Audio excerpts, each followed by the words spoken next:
जिस मसले पे आज यहाँ पर इजलास बुलाया गया है या असेंबली को बुलाया गया है, पहलगाम वो जगह दुनिया का जो भी आदमी कश्मीर को जानता है और वो पहलगाम जरूर मानता है और जानता भी है। वो कोई आम जगह नहीं, वो कोई ऐसा गांव नहीं है जिसके बारे में कश्मीर के लोग ना जाने। दुनिया का जो भी आदमी कश्मीर को जानता है वो पहलगाम को जानता है। सर, इसमें डिबेट्स हुई, इसमें तकरीर हुई, इसमें तजिया हुआ।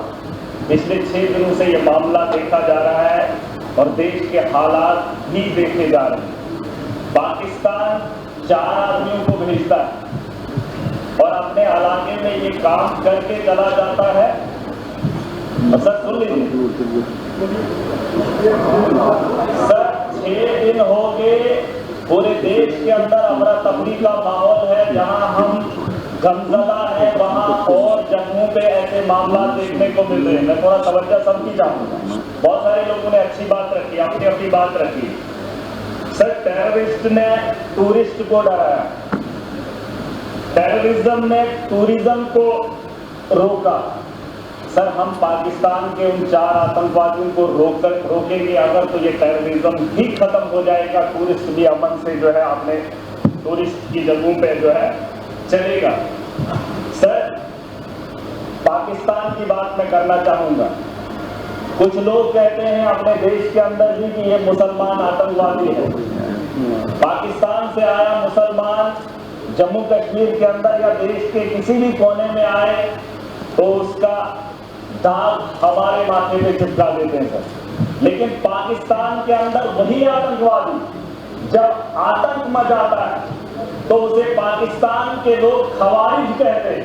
क्या कहते हैं?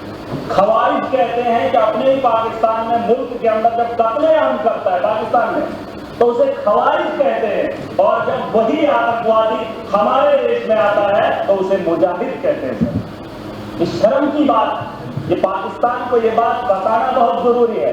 या तो जिन लोगों को आप यहाँ पे भेज रहे हो वो भी मासूमों का कत्ल कर रहे हैं, और जब आपके मुल्क में वो लोग कत्ल करते हैं तो आप उन्हें खवारिज ना कहिए, आप उन्हें भी वही बात बताइए। बहरहाल सर, गोली का जवाब गोली से नहीं होना चाहिए, क्योंकि सर वो 4 आदमियों को भेजते हैं। हम बोल ही रहे हैं, मजम्मत कर ही रहे हैं, और उससे क्या हो रहा है कि हमारे मुल्क के अंदर अफरा तफरी का माहौल है। मुसलमान हिंदू के साथ लड़ रहे हैं। उन्होंने जो नाम पूछा है, उन आतंकवादियों ने जो नाम पूछकर हत्या की है वो अपने मकसद में सही है सर। चाहे आप इस बात को माने या ना माने, वरना मुझे बताओ 4 आदमी आने के बाद हिंदुस्तान में अफरा तफरी कैसे फैलती। लेकिन वो अपने मंसूबे में कामयाब है, वो दिमाग से इस खेल को खेल रहे हैं सर। मुसलमान पूछकर हिंदू को मार रहा है। वो चाहता है कि हिंदुस्तान के अंदर हिंदू और मुस्लिम का फसाद हो ताकि ये जंग खुद आपस में लड़े, वो अपना हाथ न इस मुल्क के अंदर डाले।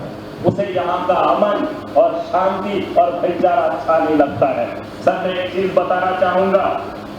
मेरे पिछले दिनों बच्ची 8 महीने की गिर गई, कुर्सी पे बैठी थी तो बगल में वो टाइलें लगी थी, सर फट गया। सर फट गया। मैंने उसे इलाज के लिए डॉक्टर के पास लिया, लेकिन उसके माथे का दाग अभी भी। बात ये नहीं है कि वो गिर गई और बच गई और ठीक हो गई, मैंने डॉक्टर के पास लिया, उसका जख्म जो है भर गया, लेकिन जो सर उसके माथे पे दाग है वो तभी लगा है क्योंकि वो कुर्सी से गिरकर उसके साथ बजी थी।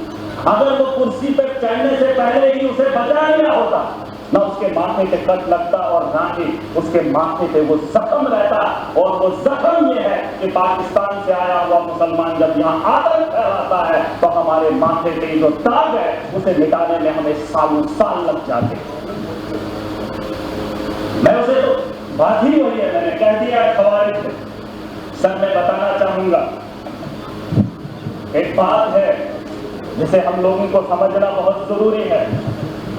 मैं तो समझता था मोदी जी के नेतृत्व में इस देश को चलाया जा रहा है। आतंक के दिनों के अंदर इतना खौफ होगा, पाकिस्तान के अंदर इतना खौफ होगा कि पाकिस्तान हमला करने की मुसम्मत भी नहीं करेगा, ये मेरा दिल मानता है। क्योंकि तकारीरें वैसी होती थी, जलसे वैसे होते थे। लेकिन आज अगर वो वक्त आ ही गया है यहाँ अगर मैं अगर ताकतवर हूँ, मैं चाहता हूँ अगर वो मेरे से गलती करे, मेरे से वो उलझे, मैं चाहता हूँ वो कब उलझे और मैं उसको लम्हाड़े 2 मारकर दिखा दूँ। सर ये मेरा मानना है, अगर मैं ताकत में हूँ, मैं चाहता हूँ अगला मेरे पे वार करे और मैं उसे ताकत से जवाब दूँ। आज ये सर पूरी बात सुनिए, अभी तक घंटी किसी की नहीं बजी, किसी की नहीं बजी। अगर मेरे लिए बजा रहे मुझे बताओ, मैं गलत बोल रहा हूँ, मैं सही बोल रहा हूँ। मैं कह रहा हूँ सर आज आप यहाँ इजलास बुलाएंगे, बुला लो, मैं भी चला जाऊंगा। मैं आज इसलिए आया हूँ, मैं इस जम्मू कश्मीर का नागरिक भी हूँ और जिम्मेदार भी हूँ और मेरे नौजवान बच्चे उमर साहब ने एक टीम बनाई, अलग अलग स्टेट्स के अंदर गए, लेकिन मजबूरी क्या हुई कि मुसलमान को देखकर पीटा जा रहा। मैं इसलिए यहाँ पर आया हूँ। मैं मुंबई नहीं गया, मैं महाराष्ट्र नहीं गया, मैं गुजरात नहीं गया, अपने उन बच्चों को देखने के लिए जो यहाँ से हमारे भाई पढ़ने के लिए जा रहे हैं। लेकिन मैं उमर साहब का फिर भी शुक्रिया अदा करना चाहूंगा। लेकिन एक बात बताने आया हूं, मैं चाहता हूं सर, मैं चाहता हूं जो बात मैं बोल रहा हूं कि उकसाया जा रहा है। पाकिस्तान बड़े आदमी को, ताकतवर को कभी कमजोर नहीं उकसाता है। अगर उकसाने की गलती पाकिस्तान ने की, मैं खुलकर बोलूंगा सर, अगर की और ये पहली बार नहीं हुआ। जम्मू कश्मीर को मोहरा मत बनाइए, मिलकर आज पूरा जम्मू कश्मीर पूरा देश रखा है। जवाब देने का वक्त आ गया है। ताकत का जवाब ताकत से देंगे, गोली का जवाब गोली से देंगे, तब जाके अमन और शांति की बहाली की उम्मीद कर सकता हूं सर। वरना आज ये हाउस चला 22 तारीख का वो मातम, आज हम बात करेंगे, महीने के बाद फिर किसी जगह फिर कोई कातिलाना हमला करेगा, फिर हमारे बच्चों को जो स्कूल जाने से रोका जाएगा, फिर हमारे घर में बमबारी होगी, फिर मुसलमान को हकारत की निगाह से देखा जाएगा। आज मौका है, आज मौका है, आज पूरा देश रखा है, मुसलमान साथ है। जहां उधमपुर में, पहलगाम के बाद उधमपुर में आतंकवादी हमला हुआ, मुसलमान ने गोली खाई। मैं चाहता हूं कि आप यहाँ पर ये दाद न रहे, पाकिस्तान को मौका मत दे, मत दे कि मेरा घर है, मुझे पाकिस्तान का वास्ता नहीं है। अगर देश का हिंदू ये कह रहा है कि मुसलमान आतंकवादी है, तो फिर पूछना चाहता हूँ, भारत को छोड़कर अमेरिका लोग क्यों जा रहे, कनाडा क्यों जा रहे? और आपको लगता है मैं आज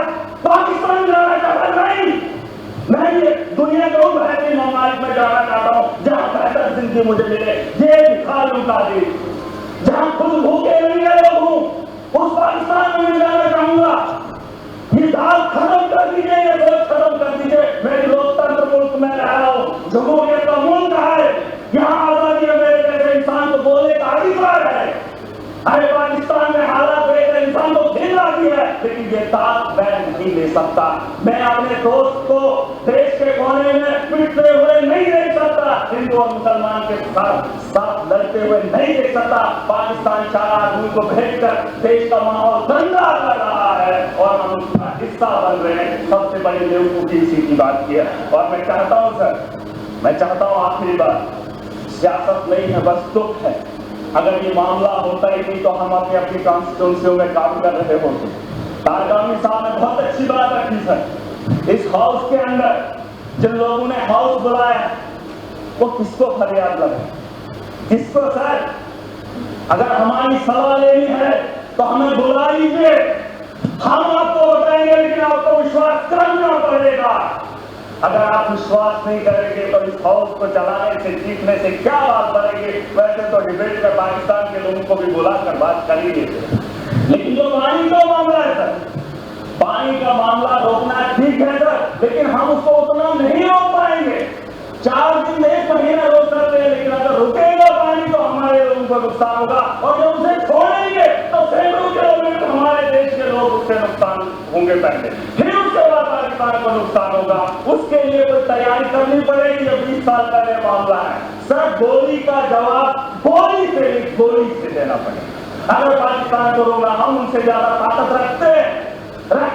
आज मैं नहीं कह रहा हूं जंग करे, मैं नहीं चाहता हूं कि पाकिस्तान और हिंदुस्तान जंग करे। मैं चाहता हूं कि हमला करे, हम उन पर अटैक करें, जंगी अटैक करें। अगर हम अटैक नहीं करेंगे वो रोज 6 महीने, 1 महीने, 5 महीने, 10 महीने के बाद, सर परेशानी ये है कि मैं ऐसे मुल्क में रह रहा हूँ जहाँ मैं परेशान हो रहा हूँ। कोई भी परेशानी नहीं चाहता हो, मैं माजरत खा रहा हूँ। सर एक बात, मेरे यहाँ अगर कोई मर जाए गांव के अंदर तो मुझे वहां जाना है तो ताजियत में मैंने अपने घर नहीं जाना है, मैंने उस घर में जाना है जहां पे मातम हुआ हो। पूछना चाहता हूं सर, अगर बैरून ममालिक का ये दौरा रद्द होता है तो फिर बिहार जाना जरूरी नहीं था, पहलगाम आना जरूरी था, उन लोगों से दर्द बांटना जरूरी था। सर ये मेरा एक दर्द है, दुख है जो मैं बयान कर रहा हूं। चलो, थैंक यू।